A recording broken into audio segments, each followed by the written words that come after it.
që ti që shtypet kuqen, mendoj do ta njohësh ke interes më shumë. Sigurisht, mirëmbrëma, si quhesh?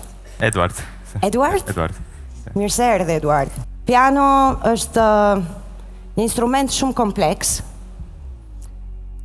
Dhe sonte ti me pjesën që solle, mua nuk më binde, kishe shumë probleme teknike dhe besoj se ti ke nevojë të studiosh akoma më shumë me këtë instrument kaq nobile, kaq fisnik. Grazie.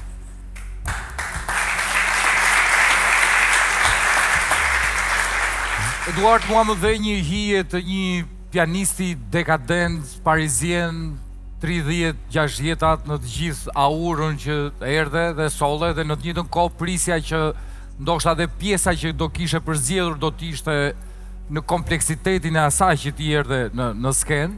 Jam dakord edhe unë me Elcën që kishe shumë gabime teknike me thënë drejtën. Është dakord, po të kuqen nuk e shtyp. Nuk di pse përtej asaj shoh një potencial të ty, e shoh një lëmsh drite të cilën ndoshta për një arsye ose një tjetër nuk u shfaq sot në më të mirën, kështu që nga unë është ende një gjysmë shansi. Okay. Grazie.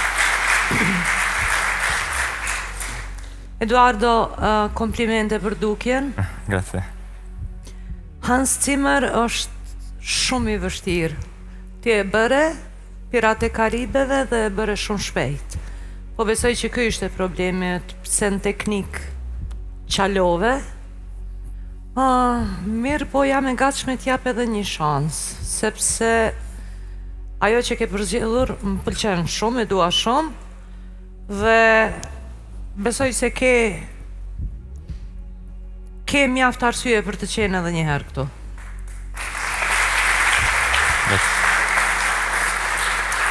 Unë nuk jam tamam specialisti që të vlerësoj lojën, por jam pak më kategorik se këta. Asnjë makinë nuk niset nga vendi me 100 km/h. Pas edhe ti ke nevojë për kohën tënde, unë them që ti vlen të vish edhe një herë tjetër. Grazie.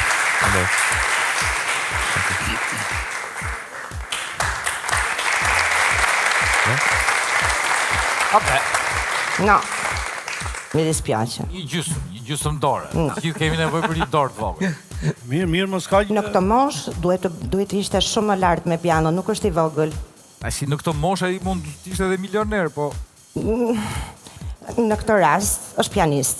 E qartë. I japim dhe pak kohë.